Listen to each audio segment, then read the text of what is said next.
मैं आप सभी का आपके अपने चैनल द यूनिवर्सल हीलिंग में आपका स्वागत करती हूँ।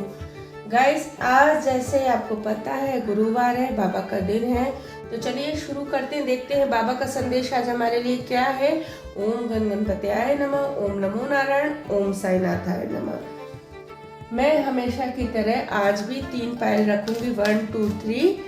देखते हैं बाबा का संदेश आपके लिए क्या है। आपको जो पायल अट्रैक्ट करे उसे चूज कर लीजिए। यदि एक से ज़्यादा पायल भी आपको अट्रैक्ट कर रही है तो आप बिल्कुल चूज कर सकते हैं। बहुत लंबा वीडियो नहीं होगा। आपके प्रश्न हैं, बाबा के आंसर होंगे। Pile number 1,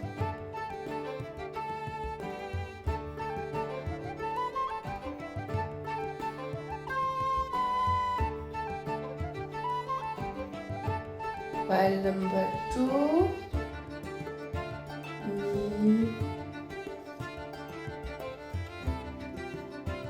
and pile number 3, pile number. चलिए देखते हैं हमें बाबा ने क्या संदेश दिया है। Pile number 1, pile number 2 and pile number 3। चलिए शुरू करते हैं पायल नंबर 1 से।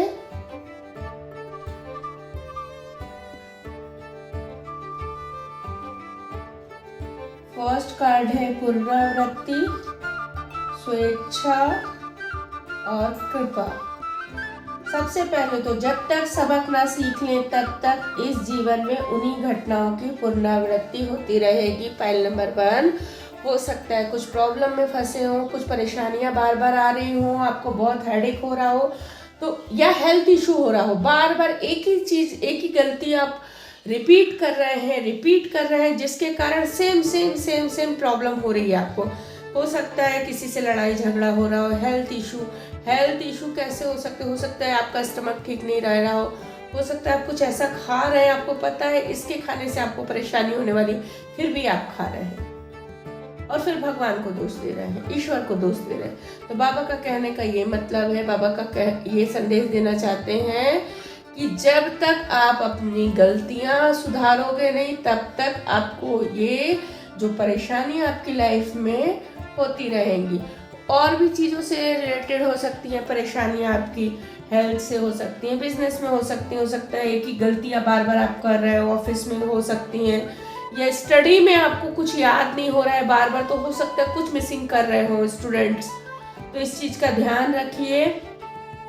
बाबा का बहुत क्लियर संदेश है कि एक ही गलती बार बार कर रहे हैं और परेशानी हो रही है तो उस गलती की जड़ ही खत्म कर दीजिए, वो गलती को ही खत्म करिए जड़ से। दूसरा है स्वेच्छा, स्वयं को स्वेच्छा से बाबा को सौंपे, अपनी अभिलाषित कहानियों से नहीं। बाबा का बहुत क्लियर संदेश है इसमें।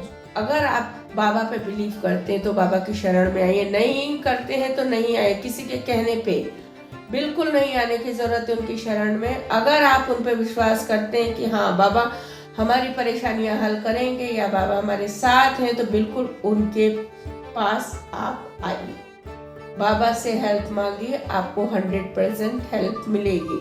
तीसरी जो बाबा का संदेश है कृपा, अपनी आत्मा के स्तर पर चुनी हुई जीवन योजना को ईश्वरीय कृपा समझें और स्वीकार करें। जो भी चीज आपको मिली है, कुछ भी चीज, जो भी चीज मिली है, जो है आपको सुंदर शरीर मिला है, दिमाग मिला है, बाबा का बहुत क्लियर संदेश है कि उसके लिए सबसे पहले तो ईश्वर को थैंक यू बोलना सीखिए।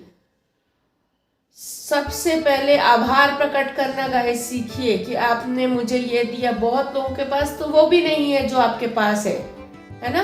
तो हमेशा रोते मत रहिए ये कमी है, ये कमी है, ये कमी है। ईश्वर की कृपा आप पे बनी हुई है, लेकिन आप लोग जब आभार प्रकट नहीं करते हैं ईश्वर को भी बुरा लगता है। जो भी कुछ मिला है उसको, ईश्वर को, उसके लिए थैंक यू बोलिए, आभार प्रकट करिए, जिससे और पॉजिटिविटी फैलाइए, जिससे और पॉजिटिव चीजें पॉजिटिव को अट्रैक्ट करके आपकी लाइफ में और ज्यादा लेके आएंगी। तो इसका ध्यान रखिए। पायल नंबर 1, गलतियों को सुधारिए, अपनी इच्छा से बाबा की शरण में आइए और ईश्वर को थैंक यू करना सीखिए। पायल नंबर 2, कर्मों की शुद्धि, पवित्र पुस्तकें पढ़िए और भरोसा। पायल नंबर 2, आई होप आप लोगों को कार्ड गाइस दिख रहे हो। जिन्होंने भी चूज किया है, गुरु, देवदूत, स्वर्गदूत तथा अभिभावक स्वर्गदूत आपके कर्मों की शुद्धि करते हैं। सबसे पहले तो जो भी आप कर्म कर रहे हैं, क्या आप सही कर रहे हैं? हो सकता है किसी के लिए आपके मन में द्वेष हो, जलन हो, ये सब भावना है और आपको बहुत तकलीफ भी हो रही है। देखिए, जब हम किसी को तकलीफ देते हैं उससे हमें खुशी नहीं मिलती है। और कुछ लोगों की मतलब ऐसे निगेटिव लोगों की ऐसी मेंटेलिटी होती है कि सामने वाले किसी का दुख देख के उनको खुशी होती है। तो गाइज अपनी बारी के लिए भी रेडी रहिए, क्योंकि ये चीज लौट के आपके पास भी आनी है। ये मौका किसी और को भी ऊपर वाला देगा कि तुम भी इसकी तकलीफ देखो और खुश हो लो। तो हमेशा इस चीज का ध्यान रखिए। हमेशा मैं बोलती हूँ, जो वर्ड्स आप किसी को बोलते हैं, जो गाली आप किसी को देते हैं, जो बद्दुआ आप किसी को देते हैं, वो डबल होके फ्यूचर में आपके पास आती ही आती है। ये प्रकृति का नियम है, ये ऊपर वाले का नियम है। तो इस चीज को ध्यान रखिए। आपका दिल कोई दुखाता है, आपको बहुत परेशान किया है, अब बहुत हर्ट हुए, ठीक है, गुस्से में मुंह से निकलता है, लेकिन खुद को कंट्रोल करके ईश्वर पे छोड़ दीजिए कि भगवान आप देखो, बाबा आप देखो, इन पे छोड़िए। और ये जब ये लोग देखते हैं तो बहुत अच्छे से फिर देखते हैं। तो कभी भी जो भी परेशानी हो अपने इष्ट पे छोड़ दीजिए कि आप देखो, ये मुझे इतना परेशान कर रहा है या कर रही है, या इसने मुझे धोखा दिया, मुझे बहुत तकलीफ हुई है। क्योंकि ये बोलने की जरूरत नहीं, उसको तो पता ही है। बस उसको ये बोलो, आप देखो इसने जो मेरे साथ किया है।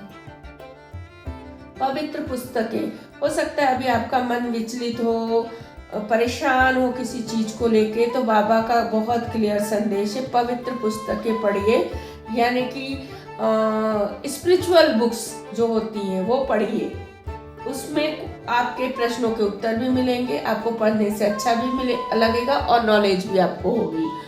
आप जो भी सीखा है उसे व्यवहार में उतारिए और अपनी जानकारी को ज्ञान में बदल लीजिए।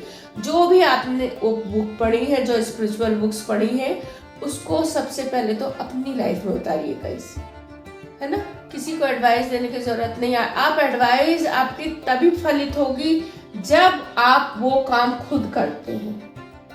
तो सबसे पहले बाबा का क्लियर संदेश है कि जो भी आप बुक पढ़ें, जो भी स्पिरिचुअल चीजें पढ़ें, सबको बताइए, लेकिन और अमल करने को बोलिए, लेकिन उससे पहले आप खुद उस पर अमल कीजिए।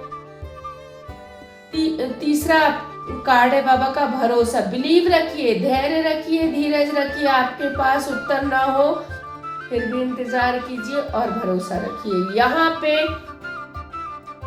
बाबा का बहुत क्लियर संदेश है कि उन पे अटूट बिलीव कीजिए, बाबा पे या फिर जिस पे भी आप बिलीव करते हैं, जिस आपके जो भी इष्ट हैं, जो भी आप जिस ईश्वर को मानते हैं, उन पे अटूट विश्वास कीजिए कि आपके ये काम हो जाएंगे।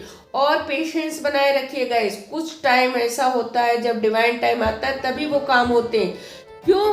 क्योंकि अगर वो काम अभी आपका हो गया, आपको ऐसा लग रहा है ये काम अभी हो जाए, बट उस काम की उतनी वैल्यू नहीं होगी जितनी कि डिवाइन टाइम के समय होने पे होगी। तो इस चीज का ध्यान रखिए। ईश्वर पे पूरा अटूट विश्वास करिए कि आप मेरे लिए जो सोचोगे करोगे वो बिल्कुल सही होगा। जब आप ये सोच के काम करेंगे ना गाइस, वो आपकी लाइफ बिल्कुल अलग होगी। तो ईश्वर पे बिलीव करना सीखिए। ये थी हमारे फाइल नंबर 2 आपकी रीडिंग। चलिए देखते हैं बाबा का संदेश फाइल नंबर 3 के लिए क्या है। जीवन का उद्देश्य, दृढ़ बनिए, माध्यम। बाबा का बहुत क्लियर संदेश है गाइस। आपके जीवन का पर्पस क्या है, आप इस संसार में क्यों आए हैं। कई बार आपके मन में भी विचार आता होगा और कई लोगों को तो पता ही नहीं है कि उसे करना क्या है आगे। कई बच्चों को पता ही नहीं है कि पढ़े जा रहे हैं, उन्हें बनना क्या है, करना क्या है, किस फील्ड में जाना है, उनको कुछ पता ही नहीं है। तो सबसे पहले तो अपनी लाइफ का, इस संसार में आने का पर्पस तो ढूंढिए। और पर्पस आपको कैसे मिलेगा? जो चीज आपको अच्छी करने में लगती है, हो सकता है आपको समाज सेवा करने में अच्छा लगता हो, लोगों की हेल्प करने में अच्छा लगता है हो, तो आप अपना एनजीओ खोल सकते हैं, उसमें अपना कैरियर बना सकते हैं, लोगों की मदद कर सकते हैं, जिससे कि आपको अच्छा भी लगेगा और लोगों की भी मदद होगी, है ना। तो अपने लाइफ का पर्पस, सबसे पहले तो जीवन का उद्देश्य ढूंढिए। हो सकता है आगे जाके आप कुछ इंजीनियरिंग वर्क ऐसे होते हैं जिनमें आपको इंटरेस्ट आता हो सकता है उसमें कैरियर बना, लेकिन आपको पता ही नहीं आपने क्या करना है। तो सबसे पहले तो कंफ्यूज मत होइए, आपने क्या करना है, गोल अपना पहचानिए। दूसरा है दृढ़ बनिए, उस पे दृढ़ बने रहिए। जो आपने गोल सेट कर लिया है, उस गोल को पूरा करना ही है, उस बात पे बिलीव करिए और दृढ़ बने रहिए गाइस। अपने को हिलने मत दीजिए, अपने दिमाग, अपने विचारों को बिल्कुल हिलने मत दीजिए, ठीक है। हमारा केवल अच्छा होना पर्याप्त नहीं, दृढ़ और निश्चित होना भी बनता है। सबसे पहले बाबा का यही क्लियर संदेश है, जो भी आपने सोचा है, आपको पता है ये सही है, आप वो काम करिए। अपने गोल, जो भी आपका गोल है, सबसे पहले तो उसे बनाइए और उसको ही अपना लक्ष्य बना के, गोल बना के वही काम करिए। सिर्फ आप है ना बहुत इमोशनल है, किसी की हेल्प करने के लिए रेडी, यही इतना ही काफी नहीं है।